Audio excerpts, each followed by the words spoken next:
In the wake of the guilty verdict in Manhattan, the Trump campaign team posted a new online spot that just has sort of Trump doing the manly slow walk directly into the camera with this voiceover. This is the final battle. With you at my side, we will demolish the deep state. We will expel the warmongers from our government. We will drive out the globalists. We will cast out the communists, Marxists, and fascists. We will throw off the sick political class that hates our country. We will rout the fake news media, and we will liberate America from these villains once and for all.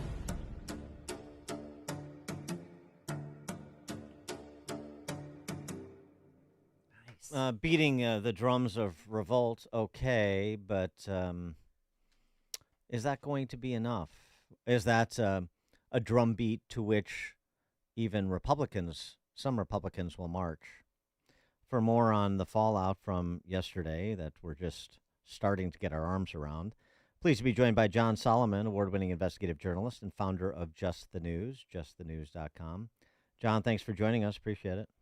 Yeah, great to be with you. So, you heard from a lot of the usual suspects in Republican ranks, pro-Trump Republican ranks, the Byron Donaldses and the Marco Rubios yesterday. But is the party, particularly sort of the D.C. iteration of the party, as energized for the fight as is Trump and his allies? They are right now. A lot will depend on how the next few weeks go, right? If there's a large drop in polling, sometimes Republicans retreat, right? Sometimes they lose their willingness to fight. At least establishment Republicans do. My guess is that the polling will be a wash. There'll be a certain group of independents, particularly Black and Latino voters, that will see in this the injustices that they've always been concerned about in the justice system, and they might rally towards Donald Trump. You saw a lot of minority voters outside the courthouse in New York saying that yesterday. There'll be some independents that are suddenly going to get queasy about or squeamish about voting for someone who has 34 felony convictions, which is exactly what the Democrats want. But I think when you look into the polling data of the last 3 or 4 months before the verdict, when a lot of people expected there would be a verdict, 2/3, 3/4 of Americans say this doesn't affect them. They're voting based on the issues. And I think when you look at the remainder who said it does, it's equally split. About half the voters who said the verdict would affect them said they were more likely to vote for Trump. The other half said less likely.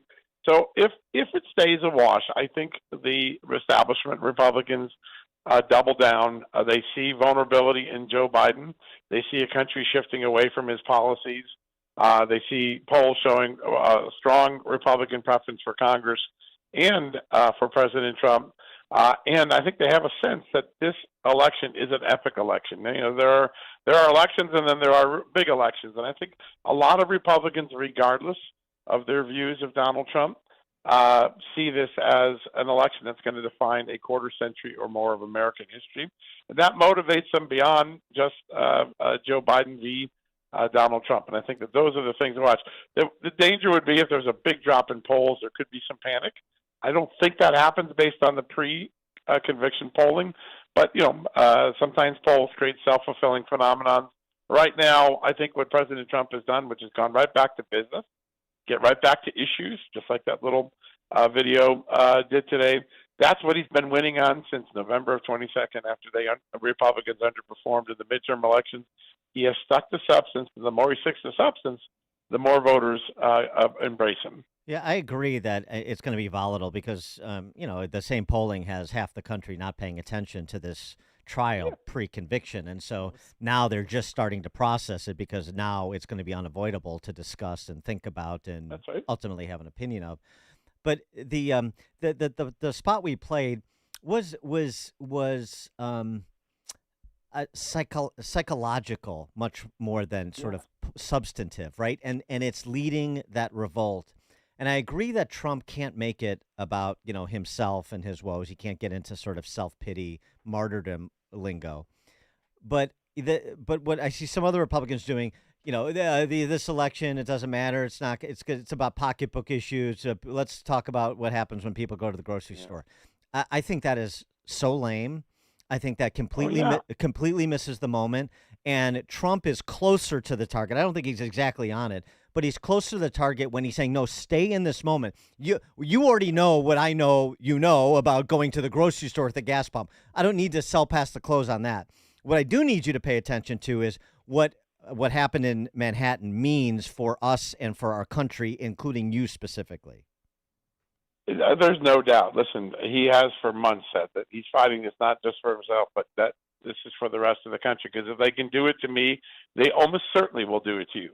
And I think that that is something that resonates with voters. There is something about the way this trial has been conducted in Manhattan that makes a lot of people feel uneasy. And by the way, Democratic legal experts on CNN have expressed significant concern about what happens.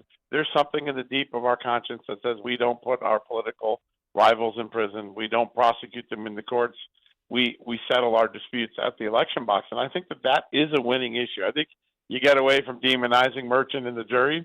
You focus on the bigger system, which is what Alvin Bragg finished was what Hillary Clinton started 8 years ago. She lied to you about Russia collusion. Then they lied to you about Ukraine impeachment. Then they lied to you about the Hunter Biden laptop. They lied to you about the China money to Joe Biden. They're lying to you again now. And at some point, do you want to put a stop to this? Do you want to get back to America as normal? And I think that if he stays in that lane, that's a very powerful argument that particularly appeals to independents who may not have a great feeling for either of the two general party candidates, but has a strong sense that America's on the wrong course, that it's screwed up, that Joe Biden has made things worse. And to be honest with you, things felt better under Donald Trump. Donald Trump had more success. That's what the polling data shows. I think Donald Trump has to stay in that lane and make that case day in and day out, not get distracted by little things. Life was certainly easier when he was president. But how would you handle the sentencing hearing that's going to take place July 11th? Because experts on television are saying he better be remorseful or else, because Judge Merchant, he still has all the power here. Yeah. Yeah, listen, I think Donald Trump's prepared to go to prison. He has said so. I don't doubt him for saying it. I think he taunted the judge to see if the judge had the courage to put him in the prison during the trial by violating the gag order that he found unconstitutional. I don't think Donald Trump can or will be remorseful based on all the reporting I've done. I think he thinks what happened in Manhattan is unrighteous, and he's not going to bend to it just because he thinks it'll get him a better sentence. And in his mind, if he's running from prison the last 4 or 5 months, that's an optic that I think he has said many times is what the Democrats want to do to this country. He's willing to endure it. And I think that that's, when you listen to him, he has already addressed these questions long before the sentencing, long before the trial. And I think he's not as worried about his personal consequence as he is for Americans to understand what's at stake. He really believes that if this verdict stands, if this election goes to Joe Biden, that the country will never, ever, ever be the same, and he's trying to fight against that. I think that that is an honest assessment from him. It's what he really believes. Whether Americans believe it, we'll find out on November 5th. Yeah, I tell you what, he continues to beat the left out of the brush and put them on display for all to see who they really are. And nothing would put an exclamation point on that more than him having his Alexander Solzhenitsyn moment running for president from the Gulag. I got to say, what about an immediate reaction from the House in particular, where that slim majority still exists, and where the articles of impeachment would against Joe Biden would originate? Do you sense that perhaps in response to this, that for example, Comer and Jordan and company may be more incentivized to move with more alacrity towards an impeachment of Biden, or are they still going to play we got to see how it polls, and we don't want to look like this is retributive, and so on and so forth? Listen, I don't think the problem is with Jordan and Comer, who have said over and over again they think the evidence is overwhelming to support an impeachment. I think the problem is with the rank and file, particularly those who come from moderate states.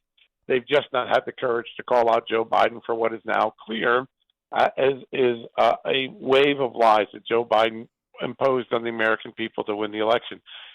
Just think of the story I broke last Friday. Joe Biden said in the camera, he looked in the camera in 2020 and said, my family to get money from China. I never met with my business partners. The FBI had $3.3 million documents from Hunter Biden's 2016 business partnerships, and they knew for sure that what Joe Biden said was false. They had emails showing Hunter Biden arranging a meeting in China as he was scoring money for the family with his father right after his father came out of an official meeting with the new Chinese president, President Xi Jinping. And that meeting occurred, and that Hunter Biden reported that the meeting occurred and that it was a good thing. Joe Biden's lies are substantial. Joe Biden's involvement in an influence peddling scheme is substantial. Jordan and Comer continue to get new evidence. These 3.3 million documents are going to provide weeks of jaw-dropping revelations. I have access to them. I know it's in it. We're going to start reporting more next week. Good. But the will of the party has not changed. There is a small group, 20 to 40 Republicans that come from moderate districts who aren't willing to put their reelection at risk to take that vote. Maybe those. I mean, have you named those names? Maybe those names needs to be put on the bulletin board for all to see. Yeah, well, listen, many of them have named themselves. Many have come out. I think you've seen Michael Lawler in New York and some of the members in California just saying, I'm not taking the vote. I don't think we should do it. And I think that over time, the evidence will continue to grow. Here is the really interesting dynamic that hasn't been caught by the traditional media. All right, James Comer's put all this out there. A lot of people say, does it matter? Does it make a difference? Well, in 2019, when I wrote the first Joe Biden stories, the ones that the media, my colleagues in the media who I worked with for 30 years called conspiracy theories, only about 19% of Americans thought Joe Biden did anything wrong. They were mostly hardcore MAGA Republicans. The AP put out a poll in April. Even though the New York Times and the Washington Post have not affirmed or reported nearly anything that has come out from the Comer, Jordan, or my own continued work, but 67% of it, two-thirds of Americans now say they believe that Joe Biden did something unethical or illegal.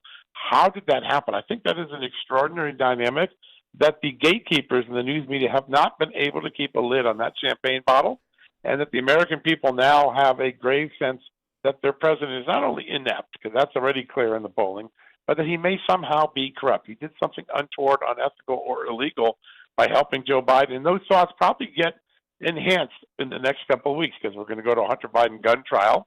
Joe Biden's gun control advocate, his son violated those gun control laws according to his own Justice Department. And in September, Joe Biden, who's advocated that millionaires and rich people pay their fair share, will have to acknowledge that his son is on trial for not paying his fair share and doing years to avoid the responsibility under the tax code. Those things are going to continue to move that number up likely. And I think that even though there's not an impeachment, the jury of the American public, the voting public, seems to have rendered a verdict based on the evidence that Comer and Jordan put out there. Well, it's a credit to your work, but also to your approach, which is you present the evidence and you make the case and you do it relentlessly. Not repetitively, but relentlessly in terms of new information and continuing to report it. And you can turn people based on your work product. If only Republicans had that philosophy, that you have 20 to 40 Republicans who are afraid to side with two-thirds of the American public. It's so classic Republican.